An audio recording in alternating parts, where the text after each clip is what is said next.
Sud Radio Berkov dans tous ses états.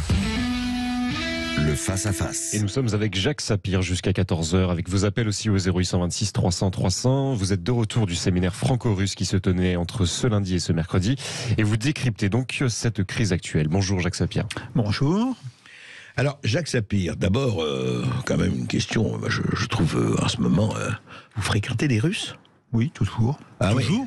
Toujours. Oui. Et si vous voulez, je considère que les échanges scientifiques que l'on a avec la communauté russe, avec l'Académie des sciences, avec les universitaires russes, doivent être maintenus. D'ailleurs, ils existaient du temps de la guerre froide avec l'Union soviétique, il faut bien le dire. De ce fait, d'une certaine manière, il n'y a pas de choses qui soient extraordinaires.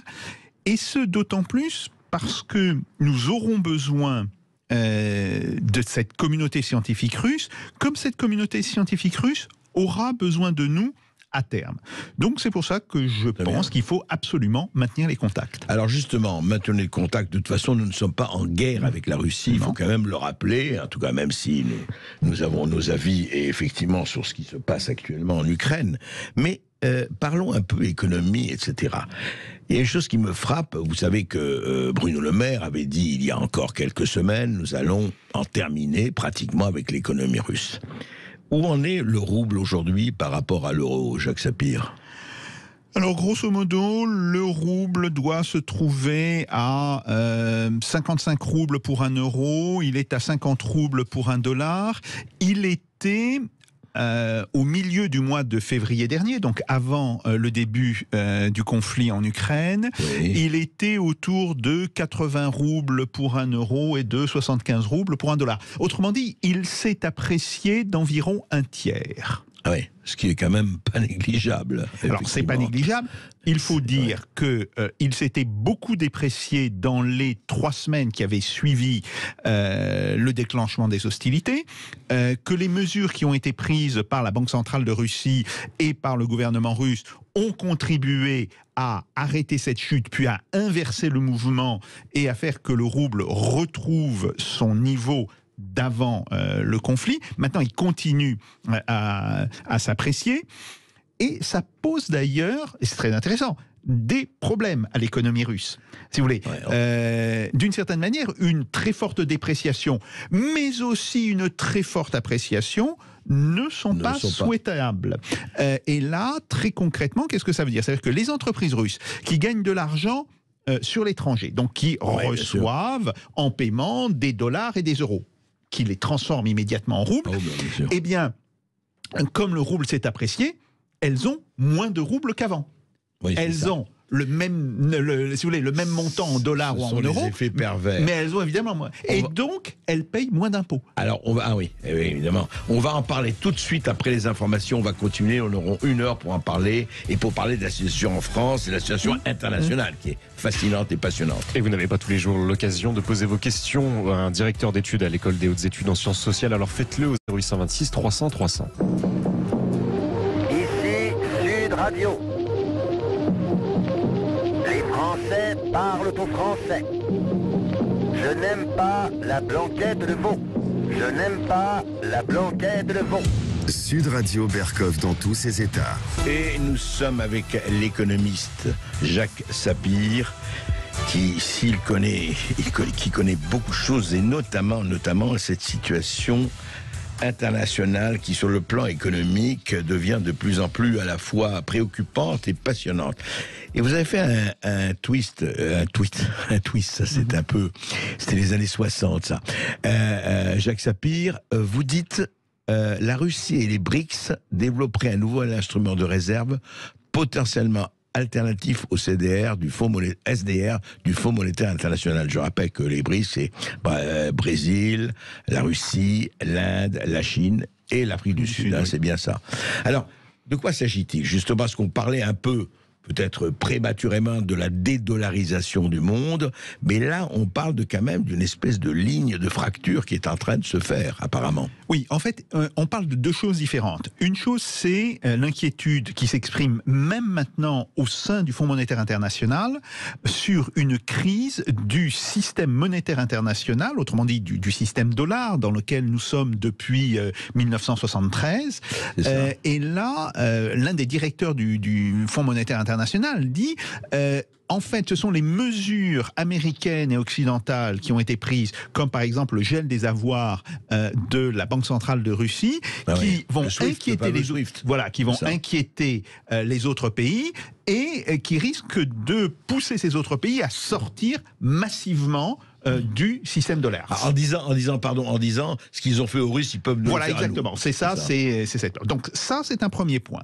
Le deuxième point, c'est un point plus constructif, c'est le fait que, et depuis un certain nombre d'années, les pays des BRICS réfléchissent sur la constitution, alors c'est un projet à long terme, d'un fonds monétaire des BRICS. Autrement dit, de quelque chose qui serait une alternative au Fonds monétaire international.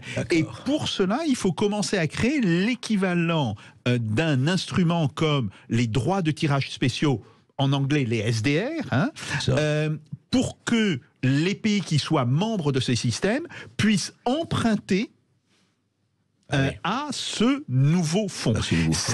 C'est là où on en est actuellement. Autrement dit, ce dont on réfléchit, c'est à constituer un système alternatif qui permette à des pays d'emprunter hors du dollar, hors des monnaies qui sont rattachées au dollar, l'euro, la livre sterling, etc., et de pouvoir utiliser ça pour leurs investissements, soit pour régler des crises de liquidité à court terme ou pour investir à plus long terme. Et faire presque une banque centrale aussi, enfin il y aurait une banque centrale ou pas Alors non, pour l'instant non. Ce qui est plutôt visé, c'est la constitution, je vous dis, de l'équivalent du Fonds monétaire international, mais au niveau des pays des BRICS, dont il faut préciser qu'il y a maintenant des nouveaux candidats.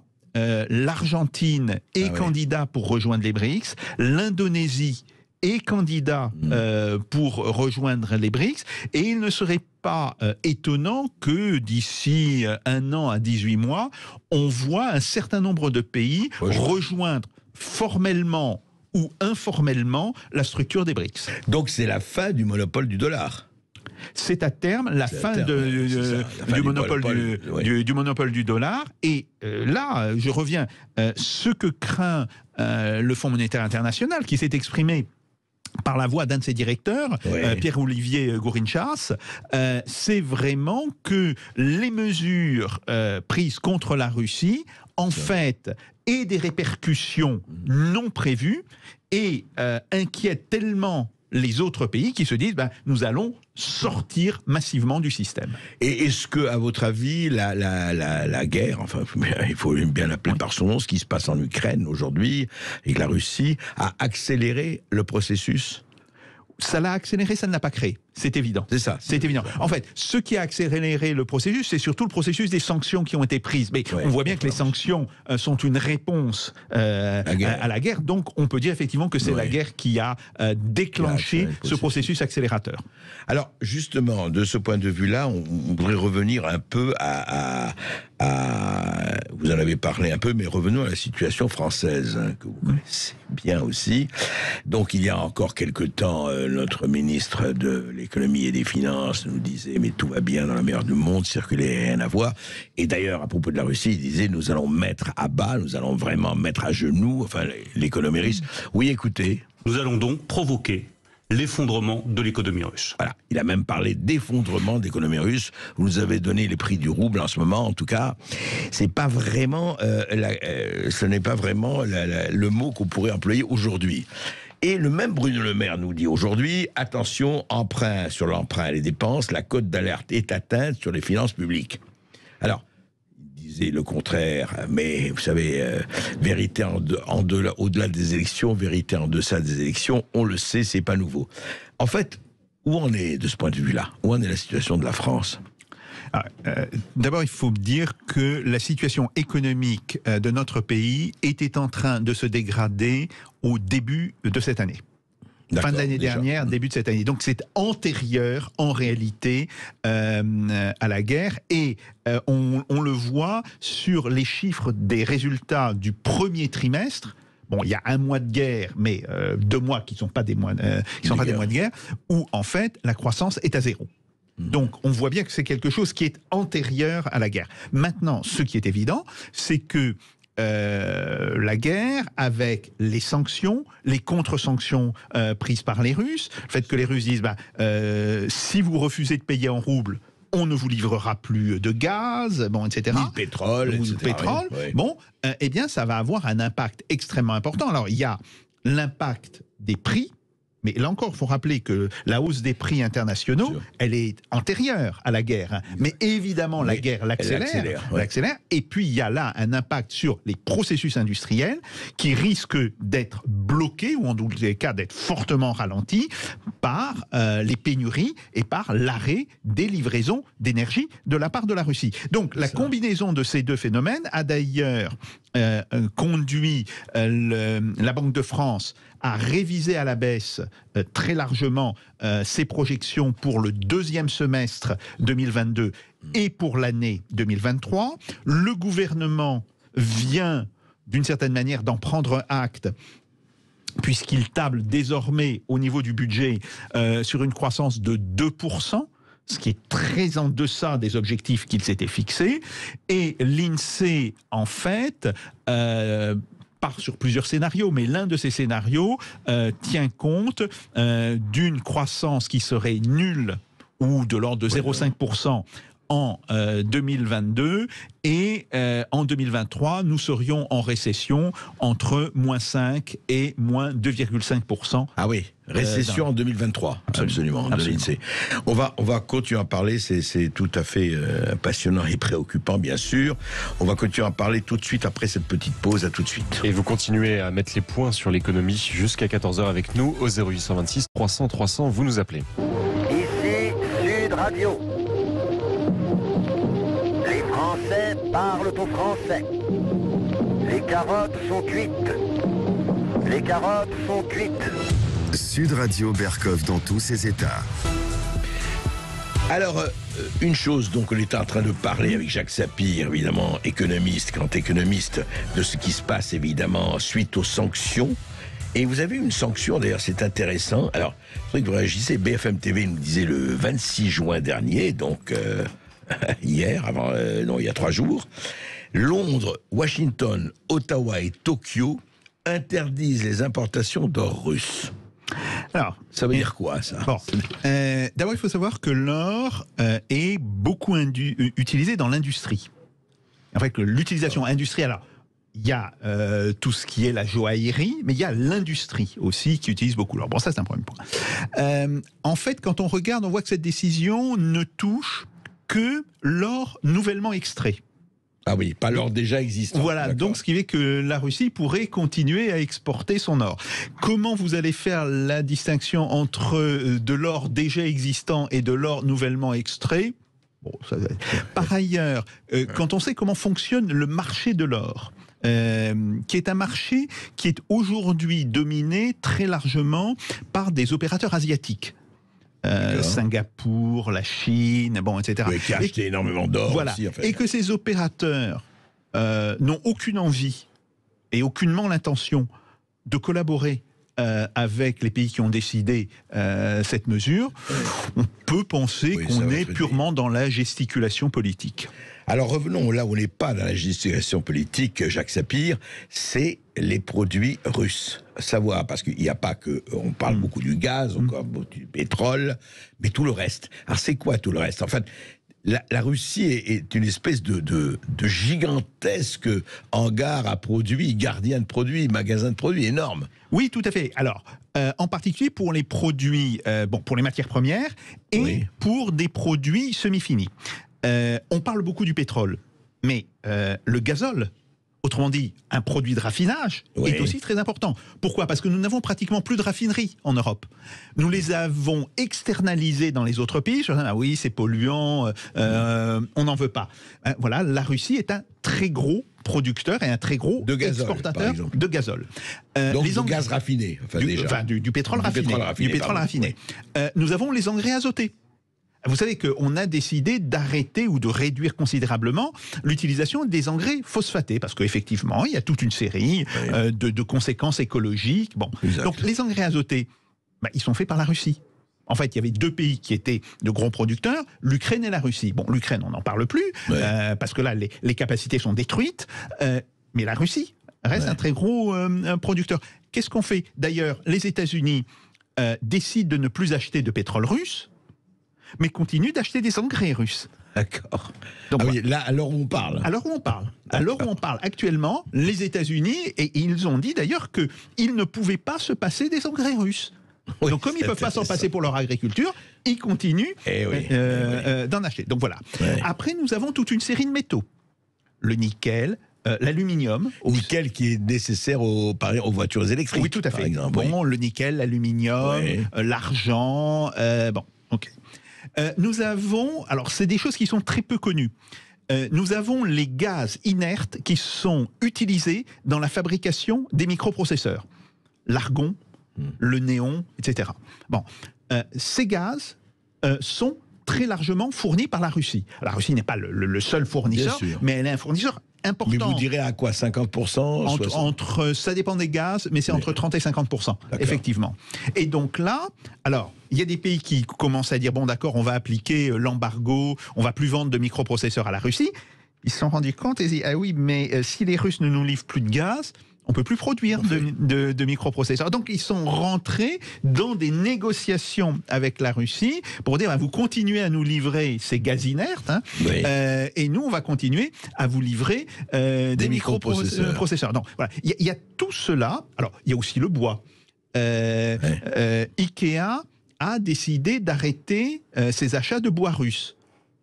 Mais si Ikea veut s'approvisionner sur un marché russe, sur un marché du bois hors bois russe, il devra payer son bois entre 25 et 35% plus cher. D'accord. Donc voilà, on a... C'est comme le gaz de schiste qu'on paye plus cher aux Américains aujourd'hui. Tout à fait. En sachant que le pétrole, comme le gaz de schiste, c'est-à-dire en fait, les Américains ne retrouveront leur production de 2019 qu'en 2024. Donc ils restent encore très en deçà de leur production parce que ces 2 secteurs, le pétrole et le gaz de schiste, où les dégâts provoqués par la Covid-19 ont été considérables aux États-Unis. Donc il y a ce problème. Par ailleurs, ajoutons un dernier point, prenons sur le gaz. Soit du gaz par gazoduc qui vient de Russie, soit du gaz donc liquéfié, qu'il faut déliquéfier, qui vient des États-Unis. Je ne rentre même pas sur la question de est-ce qu'on a les capacités de déliquéfaction qui nous permettraient, on sait qu'on ne les a pas, et qu'il faudra entre 3 ans ou 5 ans pour les construire. Mais admettons qu'on les ait. Qu'est-ce que ça voudrait dire? Ça voudrait dire que l'on remplacerait du gaz qui est vendu à 400 $ le million de mètres cubes, le gaz russe, par du gaz qui est vendu à 1 000 $ le mètre cube. Ah, on passerait de 400 $ à 1 000 $. D'accord, oui, c'est pas mal ça. On voit très bien ce que ça donnerait sur les chiffres et sur les prix et sur les taxes et sur le prix de l'essence. Sur le prix de l'essence, sur le prix du gaz, mais aussi sur le prix des produits industriels, parce que le gaz, bien sûr, on l'utilise de manière domestique pour faire sa cuisine, pour se chauffer, etc. Mais où est-ce qu'on l'utilise aussi beaucoup? Dans la métallurgie. Plus de gaz, plus de métallurgie. On l'utilise dans la plasturgie. Plus de gaz, plus de produits plastiques. Si vous voulez, les revêtements des chaises, si vous voulez, toutes ces matières plastiques, il n'y en a plus. Pourquoi? Parce qu'on n'a plus de quoi les faire chauffer. Et puis, dans les produits panifiables, il faut des fours. Les pâtes, le pain, bien sûr, mais les pâtes, les gâteaux. Il faut des fours pour les faire. À quoi fonctionnent ces fours? Majoritairement au gaz. Donc, on voit bien que l'impact d'un arrêt du gaz ou tout simplement d'un renchérissement considérable du prix du mètre cube aura des conséquences absolument énormes sur l'ensemble de la production dans l'Union européenne. Oui, d'ailleurs c'est assez hallucinant quand on pense à ça, parce que comme vous dites, c'est massif. Oui. C'est-à-dire que c'est pratiquement dans tous les domaines de l'industrie. C'est dans tous les domaines. C'est dans tous les domaines. Et de ce point de vue, sans faire une mesure, une moyenne, vous direz que dans ces domaines-là, on peut dire qu'aujourd'hui, la Russie représente 50% de la production, à peu près. Alors ça dépend. Il faut surtout regarder quelle est la part de la Russie dans les importations de certains pays. Ou de certains groupes de pays. On sait que dans l'Union européenne, le gaz russe était extrêmement important. Bon, là, les Européens, pour certains, ne veulent plus acheter du gaz russe. Pour d'autres, ils voudraient l'acheter, mais ils voudraient l'acheter à leurs conditions. Les Russes disent non, c'est le vendeur qui détermine les conditions. C'est pas l'acheteur. Bien. Bon. Donc, qu'est-ce qui va se passer ? On aura un effondrement des ventes de gaz russe. Alors, la capacité de vente, elle était en 2019 de 227 milliards de mètres cubes par an. Pour l'Europe. Pour l'Europe. 227 milliards de mètres cubes, d'accord. En 2021, nous avons consommé 167 milliards de mètres cubes, parce que notre économie n'était pas encore au niveau de 2019. Elle n'avait pas encore retrouvé son niveau de 2019. Aujourd'hui, si on est dans les limites du périmètre actuel, c'est-à-dire s'il n'y a pas de nouvelles sanctions, et si les Européens acceptent les conditions des Russes, nous importerons 88 milliards de mètres cubes, autrement dit, grosso modo, la moitié de ce qu'on importait l'année dernière. Voilà.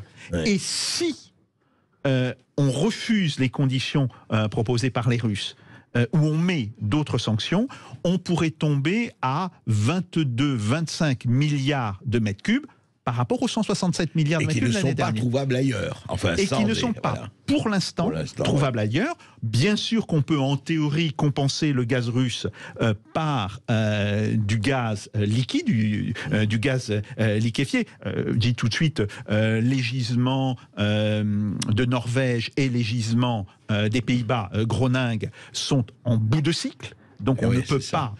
et n'oublions pas que depuis 2011, interdiction absolue même d'explorer en France le gaz de schiste, ni même pas de l'extraire. Tout à fait. Tout à fait. Et là, on voit très bien que les capacités de regazéification du gaz, eh bien, elles ne sont pas du tout suffisantes pour nous permettre de compenser par ce gaz, l'arrêt du gaz russe. Une dernière question avant d'interroger nos auditeurs, Jacques Sapir. Quid du fait que l'Inde a sextuplé ou découplé ses importations de gaz russe, on le sait. Pétrole. De pétrole. De pétrole. Gaz de pétrole. Effectivement. De pétrole. Et que, en fait, alors ce n'est peut-être pas encore le cas, mais qu'il est question très très fortement que le pétrole, que l'Inde raffine, le pétrole, et nous le revende, nous, avec bénéfice. Tout à fait. Des accords ont été signés entre les compagnies pétrolières russes et plusieurs compagnies indiennes, alors que ce soit des compagnies d'État ou que ce soit des compagnies privées. La Russie s'engage à livrer du pétrole autour de $75 le baril. Je rappelle que le cours actuel est entre 112 et 116 $ le baril. Ah oui, prix cassé pour les Indes. Il faut, on est prix cassé. Mais que c'est 75 $ le baril, c'est quand même intéressant parce que le coût d'avant la guerre en Ukraine, il était de 63 ou 64 $ le baril. Bien. Donc, ça va être un gain évident pour l'industrie du raffinage indienne. Et évidemment, si les Indiens nous revendent du gazole qu'ils auront raffiné, ils nous le revendront aux prix mondiaux, qui sont extrêmement élevés. Donc, résultat des courses, nous allons enrichir l'industrie indienne, nous allons permettre à l'industrie pétrolière russe de continuer à travailler dans de bonnes conditions. Je rappelle quand même qu'il y a un an, le prix du pétrole, c'était de $40 le baril. Exact. Donc on voit bien que s'ils vendent à 75 $ le baril, C'est pas mal. ils font quand même une belle affaire. Et nous serons appauvris. Intéressant, mais c'est normal. Nous avons des Mozart de la finance à notre tête. Et les bénéfices des ventes de Rafale à l'Inde seront d'ailleurs peut-être déjà partis en fumée. Si vous n'êtes pas tombé de votre chaise en écoutant les explications de Jacques Sapir, vous nous appelez au 0826 300 300. C'est Sud Radio.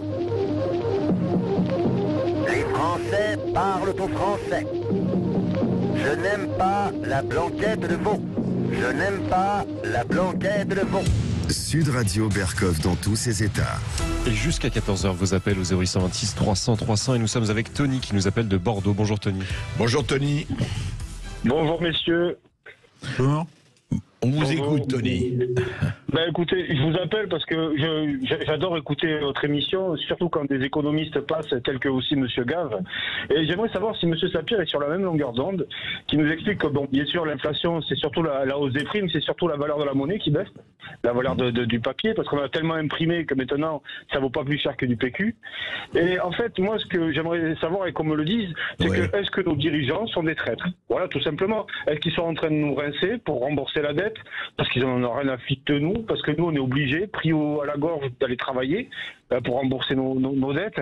Vous voyez, et donc en fait, juste qu'on nous dise bien et qu'on le dise clair qu'ils n'en ont rien à foutre de nous, qu'on est juste des vaches à lait et qu'on est juste là pour eux, quoi, en fait, pour leur remplir leur fouille, quoi. Alors, je dois dire que le sentiment de Tony, à tort ou à raison, est assez largement partagé par un certain nombre d'auditeurs que nous entendons.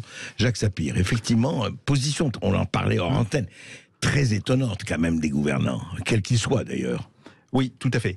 Parce qu'on voit bien que le monde est aujourd'hui confronté à un problème d'inflation qui n'est pas monétaire. Et ça c'est un point important. Et ce à quoi on assiste depuis à peu près 18 mois, c'est une demande qui est repartie, alors qui n'a pas atteint les niveaux d'avant la crise de la pandémie, mais qui est reparti très vite, alors que la production ne peut pas repartir pour des raisons techniques. Quand vous avez, par exemple, quand à cause de la Covid, les États-Unis ont fermé un certain nombre de puits, ont fermé un certain nombre... Ils ne peuvent pas les faire repartir tout de suite. Voilà, on ne peut pas. On peut arrêter, si vous voulez, l'arrêt. Oui, ça peut être quelque chose comme on tourne la manette, oui, non. Bien sûr. Mais le redémarrage ne se passe pas comme ça. Il faut beaucoup plus. Donc, ça a entraîné des pénuries dans toute une série de secteurs. Ces pénuries ont entraîné de fortes hausses des prix. Mais on voit bien que ça, c'est pas la monnaie qui joue. Donc on est en fait dans un système qui est assez différent. Après, si on a compris ça, on comprend qu'il faut tout faire pour éviter de nouveaux chocs sur l'offre de biens, alors qu'il s'agisse des matières premières, des produits semi-finis. Bon. Et là, les dirigeants européens et aux États-Unis ont effectivement agi de manière inconsidérée. Je n'irai pas plus loin. Vous avez la litote habile. Donc, de manière inconsidérée, particulièrement les Européens, parce que c'est très beau de dire on va prendre des sanctions contre un pays, mais quand ce pays est votre principal fournisseur pour toute une série de produits qui sont absolument indispensables et que vous n'avez pas de moyen de vous retourner, en tous les cas pas à court terme, vous ne pouvez pas imaginer un instant que vous pouvez prendre des mesures et que le pays contre lequel vous allez prendre des mesures ne va pas réagir. Donc il y a là si vous voulez, un défaut d'anticipation, un défaut de raisonnement, dont la raison peut-être, si vous voulez, c'est que les gouvernements se sont laissés dominer par l'émotion. Autrement dit, ils ont dit, il se passe des choses affreuses en Ukraine, ce qui est exact. Il faut que nous réagissions. Qu'est-ce qu'on peut faire ? En réalité, pas grand-chose, parce qu'on voit... ils leur donnent des armes, déjà. Oui, mais il n'y a pas beaucoup d'armes à donner. En réalité, il n'y a pas beaucoup d'armes à donner. On voit bien qu'il est hors de question que nous entrions en guerre contre la Russie, pour des raisons évidentes. D'ailleurs, Biden l'a dit, pas un seul soldat américain en Ukraine. Voilà. Il y a des raisons évidentes et qui s'appellent l'arme nucléaire, tout simplement. Donc, il faut faire quelque chose. Donc, ce seront les sanctions économiques. Après, on leur explique, mais ces sanctions, non seulement ne seront pas véritablement efficaces, mais elles vont nous revenir dans la figure. Ah oui, mais c'est mieux de dire qu'on a fait quelque chose que de dire qu'on ne l'a pas fait. Donc je pense que c'est ça le véritable problème. Oui, l'effet boomerang, oui, c'est pas grave, on va faire le buzz. Ils ont choisi l'effet buzz par rapport à l'effet boomerang. Tout à fait. C'est ça, Tout à fait. Intéressant. Merci Tony pour votre appel. Et nous sommes avec Françoise qui nous appelle d'Alès. Bonjour Françoise. Bonjour Françoise. Oui, bonjour. Voilà, je vous ai déjà parlé hier, mais aujourd'hui, voilà, ça me fait réagir aussi. Donc, tout d'abord, par rapport à ce que vous avez dit en début d'émission, donc la réaction de ce député là qui ne veut pas serrer ne veut pas saluer les députés RN. Moi, je pensais à cette phrase de Voltaire. Je ne suis pas d'accord avec ce que vous dites, mais je me battrai pour que vous puissiez le dire. Bien sûr. Donc je pense que ça, il faudrait s'en rappeler. Je ne sais même pas si ce monsieur connaît cette citation, mais bon, ça peut-être bien de... Voilà. Et puis, moi, j'aurais posé une question par rapport au vaccin russe, parce qu'évidemment, je trouve qu'on a une vision très manichéenne. On a une vision très manichéenne de la situation, même si, bon, on sait que Poutine n'est pas un grand démocrate, ça c'est clair. Mais je voudrais savoir où est-ce qu'on en est du vaccin russe, parce qu'on parlait du vaccin Sputnik. Bon, les trois ou quatre que nous avons utilisés, bon voilà. Et en Chine, bon, on voit que c'était pas efficace, mais quid du vaccin Sputnik, parce qu'on n'en parle pas. Je ne sais pas si Jacques Sapir a sur le vaccin Sputnik. J'ai un petit peu suivi ça. Le vaccin Sputnik est aujourd'hui utilisé dans plus d'une dizaine de pays. Bien, il est évidemment toujours interdit en France, en tout cas, je ne crois pas. Il n'est toujours pas homologué. Il n'est pas homologué, il n'est pas homologué, mais il est utilisé, par exemple, dans un pays de l'Union européenne, c'est la Hongrie. D'accord. Et là, il a été utilisé sur plusieurs centaines de milliers de personnes, et on voit qu'il est un petit peu moins efficace que les vaccins à ARN messager, mais la limite d'efficacité est de l'ordre de 2 à 3%. En dessous, et qu'il est considéré par les scientifiques hongrois comme très efficace. Et d'ailleurs, nettement plus que le vaccin chinois. D'accord. Et vous êtes nombreux d'ailleurs à réagir sur le Facebook Live, je le vois, l'intervention. Je crois qu'il y avait un Tony. vaccin cubain aussi. Il me semble qu'il y avait des essais qui avaient été faits. Ça c'est possible. Vous savez, beaucoup de pays ont essayé de faire le... Nous, on l'a pas fait encore en France, mais ça viendra peut-être. Merci Françoise. À ceux qui réagissent sur le Facebook Live, vous pouvez évidemment nous appeler au 0826 300 300 et nous sommes avec Olivier qui nous appelle du Val-de-Marne. Bonjour Olivier. Oui, bonjour André. Bonjour Olivier. Bonjour Monsieur Sapir. En fait, je suis pas totalement d'accord avec ce que explique votre invité. Et sur la fameuse planche à billets, le chéquier de l'État, il faut savoir une chose, je lui poserai la question juste parce que je veux exposer un cas. Je suis auto-entrepreneur. On est à peu près plus de 100 000 personnes des auto-entrepreneurs qui n'ont toujours pas reçu le chèque inflation le premier. C'est pas une plaisanterie, hein. Je ne plaisante pas. Je suis en train de militer auprès de le rapporteur. Vous deviez le recevoir quand Alors normalement c'était janvier-février. Il y a eu un pataquès administratif. On en est jusqu'à la fin juin, début juillet. Moi j'ai une conversation explosive que j'ai enregistrée auprès du mesdroitssociaux.gouv.fr et je l'ai envoyé au rapporteur du Sénat de la Commission parlementaire des finances. Ils sont au courant. C'est toujours pas reversé. On veut nous mettre une seconde prime inflation et un chèque alimentaire. Si déjà on n'est pas capable de verser ce premier chèque inflation aux 100 000 auto-entrepreneurs qui sont concernés, parce que on est entre, soit vous avez, moi je suis auto-entrepreneur et au RSA, soit vous avez ceux qui sont avec le Pôle emploi, etc. Vous avez même qui sont en congé maladie, et l'État se débarrasse de nous, c'est-à-dire il ne veut pas, il s'en lave les mains parce qu'il y a eu des élections, etc. qui sont passées, les deux élections, et malheureusement c'est un scandale d'État. Ça représente plus de 10 millions d'euros qui n'ont pas été versés, et on sert de balle de ping-pong entre les administrations. La CAF se lave les mains, l'URSSAF aussi, la CNAV n'arrive pas à faire communiquer ces deux caisses entre eux, et moi j'ai communiqué ça à Capital. On est plus de 100 000 personnes, et ça, si on veut nous verser, faire un deuxième chèque gérer inflation, c'est quand même un scandale. J'ai du mal à comprendre comment l'État... Alors justement, Jacques Sapir a réagi, je crois qu'il va vous répondre en tout cas. Oui, tout à fait. Et là, je ne peux que partager tout à fait ce qu'a dit votre intervenant, ce que vous avez dit, monsieur. Le problème, quand on prend des mesures de soutien, quelles qu'elles soient, il faut que ces mesures puissent être appliquées rapidement. Bien sûr. Or, l'un des gros problèmes que nous avons avec l'administration française, c'est qu'il n'existe pas un organisme qui soit capable de faire coopérer ou de contraindre à coopérer plusieurs administrations différentes.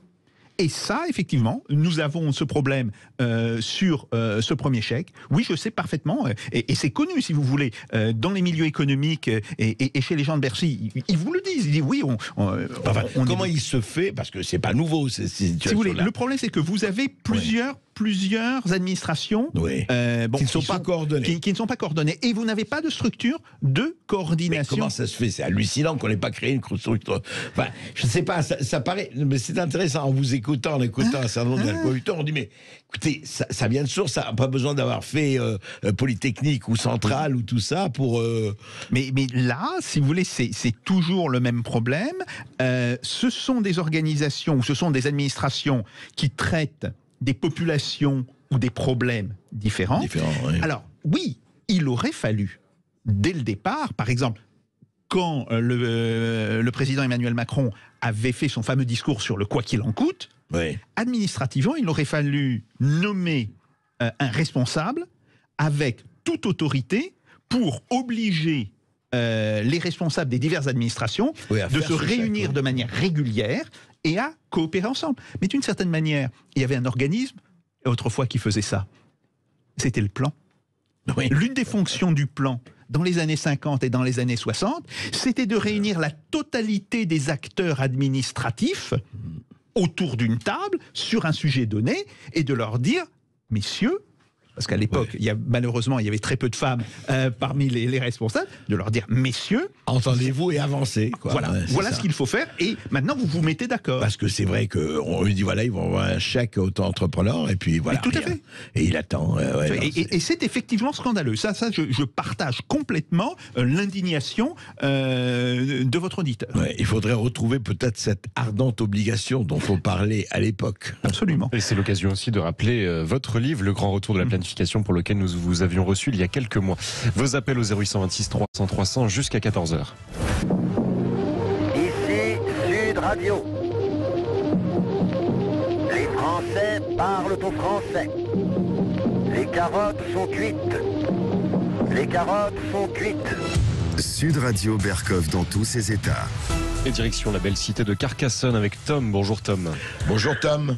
Oui, bonjour. Alors je vous appelle. Bon, déjà, je tiens à vous remercier par rapport à la pluralité des sujets qu'on peut avoir ici. Moi je suis insoumis, donc c'est pour ça que je vous dis ça. Oui. Du coup, je voulais revenir sur ce que vous disiez tout à l'heure par rapport à l'effet boomerang. Ce que je regrette, c'est que vous ne dites pas que c'est aussi au profit des grands patrons et des grosses boîtes, quoi, et des Américains. Oui, si, on le dit. En tout cas, au profit des Américains, c'est clair. Alors, au profit des grandes boîtes, vous dites, est-ce que effectivement, ces grandes boîtes, par exemple, mais qu'est-ce qui se passe, par exemple, quand Renault, Leroy Merlin et Total et autres on leur a dit de quitter la Russie parce que voilà, sanctions, etc. Vous n'avez pas resté. Pour prendre cet exemple, Jacques Sapir, vous voyez. Elles perdent de l'argent. Elles perdent de l'argent. Elles perdent de l'argent. C'est d'ailleurs la raison pourquoi un certain nombre de ces grandes entreprises ont été plus que réticentes à quitter la Russie. Dans le cas de Renault, Renault pour ses principaux investissements, par exemple, tout ce qui concernait Togliattigrad, autrement dit les anciennes usines Lada. Bon. Renault a revendu ça au gouvernement russe pour 1 rouble symbolique, mais ce que l'on ignore, c'est qu'il y a un accord selon lequel le gouvernement russe revendra ça à Renault dans un délai de 6 ans. Si Renault... Au vrai prix. Au même prix. Au même prix. Au rouble symbolique. Au rouble symbolique. D'accord. Donc, en fait, ce que Renault a fait, c'est qu'il a décidé que le gouvernement russe s'occuperait des usines pendant la période où Renault ne pouvait pas politiquement être là, mais il a dit... C'est un délai de combien? Là, ils ont signé 6 ans. Alors, juste un mot, par exemple, très bien. Alors, les contrats, c'est fait pour les gens qui s'entendent quand ils s'entendent pas. À supposer, on ne sait pas ce qui va se passer, on ne va pas jouer aux boules de cristal. Enfin, mais à supposer que ça s'aggrave ou que ça n'est pas bien. Est-ce que la Russie a les moyens de nationaliser Renault en disant bon, mais très bien, écoutez. C'est de fait, les usines en Russie sont nationalisées. Elles sont de fait nationalisées. Elles sont de fait nationalisées. Après, mais ils peuvent les garder. Je veux dire, à supposer que la situation s'aggrave. Ils pourraient les garder. Mais là, en fait, l'intérêt du gouvernement russe serait que Renault revienne. Si Renault ne peut pas ou ne veut pas revenir, alors il faudra que le gouvernement russe s'entende avec d'autres producteurs étrangers, peut-être des producteurs de voitures chinois, pour qu'ils viennent et qu'ils reprennent en partie la gestion de ces entreprises. D'accord. Oui, Tom, vous vouliez ajouter quelque chose ? Non, pas du tout, mais c'était juste pour mettre le point par rapport à ça, quoi, que juste, il y a des profiteurs de crise, quoi, c'est surtout ça. Ah, il y en a, ça c'est clair. C'est toujours pareil, c'est toujours... Il y en a qui perdent, il y en a qui gagnent, et en général, c'est toujours les mêmes, hein, vous allez me dire. Le problème, c'est que, enfin voilà, on met peut-être pas ça assez en avant, hein. C'est surtout ça. En tout cas, on l'a fait là. Merci. Merci Tom pour votre appel. Nous sommes avec Franck qui nous appelle de Saint-Jean-Pied-de-Port. Bonjour Franck. Bonjour Franck. Oui, bonjour à tous et merci pour votre émission.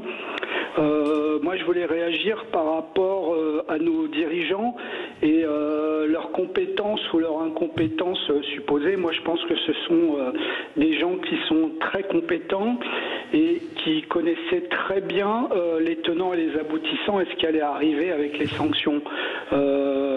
Ils étaient forcément au courant que s'il y avait des sanctions contre la Russie, on aurait des problèmes avec le pétrole, le gaz, l'argon, les composants, etc., etc. Alors pourquoi ils l'ont fait, à votre avis ? Eh bien parce qu'ils n'ont pas le choix, parce que nos dirigeants sont pilotés par l'Europe et l'Europe est tenue par les États-Unis.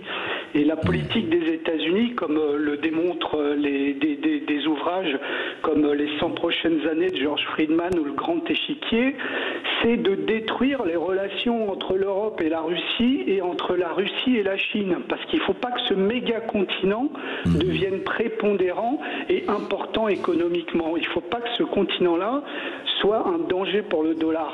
Donc les États-Unis mènent une guerre économique avec tous les moyens qu'ils ont, et nos dirigeants sont forcément au courant de ceci et sont complètement pieds et poings liés. C'est ma théorie. Alors, c'est intéressant, mais c'est une théorie intéressante et certains la partagent.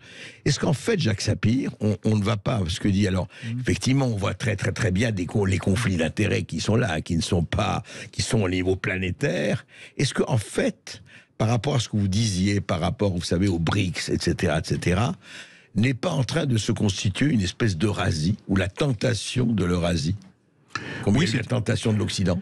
C'est évident. C'est évident. Et plus qu'une tentation de l'Eurasie, enfin, bien sûr, il y a la tentation de l'Eurasie, mais je crois qu'au-delà, il y a la tentation de ce qu'on appellerait le grand sud géostratégique. C'est-à-dire avec une partie de l'Amérique latine, avec une grande partie de l'Afrique aussi, de faire sécession par rapport au monde occidental. Et il faut comprendre, c'est que... Et ça existe, ça, ce sentiment est là. Ça existe. Après, au niveau des dirigeants... Mais oui. Si vous voulez, est-ce là... qu'ils ne sont pas tenus par l'Amérique ou par... Non, si vous voulez, je ne pense pas que ça se passe dans ces termes. D'abord, je dois dire une chose, et pour me confronter régulièrement avec des responsables, la thèse de l'incompétence est quand même majoritaire, si vous voulez. Il y a peut-être, pour 10 incompétents, vous trouverez un cynique. Ce qui pose un problème. D'une certaine manière, je préférerais avoir 10 cyniques pour un incompétent. Voilà. Mais je pense que c'est vraiment aujourd'hui l'un des problèmes majeurs. Ouais. Et le fait, donc, c'est ça. Le fait, c'est que aujourd'hui, on peut dire que il y a un axe euro-américain, on le voit bien en tout cas. De fait. Voilà, de fait. Et cet axe euro-américain, vous savez, on l'a beaucoup dit, quelque part, il contribue à, par exemple, à jeter, même s'il le voulait, la Russie dans les bras de la Chine, sans que la Russie soit prisonnière. Enfin, il y a ça. Tout à fait. Et par ailleurs, il faut savoir que les mesures qui sont prises par les États-Unis depuis Barack Obama, si vous voulez, Oui. car c'est sous Barack Obama qu'ont été prises les premières mesures législatives aux États-Unis qui ont eu un impact direct dans le commerce international. La manipulation du dollar, le fait que quand vous utilisez le dollar, vous tombez sous le droit américain. Ah oui. C'est de cette époque-là. C'est de Obama, ça. Si vous voulez, c'est de cette époque-là que ça date. Ce sont ces mesures qui ont dramatiquement affaibli le cadre global du commerce international. Et aujourd'hui, toute une série de pays, les BRICS, mais des pays qui, en ne faisant pas partie directement des BRICS, sont des pays qui regardent vers les BRICS, voilà, autres, oui. se disent, mais les États-Unis cherchent à manipuler à leur profit le commerce international, ce n'est pas acceptable, donc nous allons tenter de construire avec d'autres un cadre alternatif de manière à isoler, d'une certaine manière, ces semeurs de troubles ou ces faiseurs de troubles au niveau international. Très intéressant à suivre, l'Occident contre les autres, à voir et à suivre. Merci Jacques Sapir. Merci beaucoup. Au sujet du dollar et du droit américain, j'invite tous nos auditeurs à réécouter l'émission que nous avions faite sur l'affaire Alstom et puis l'occasion aussi de rappeler votre titre, le titre de votre livre, Le grand retour de la planification aux éditions Jean-Cyril Godefroy, et puis tout de suite Brigitte Lahaye.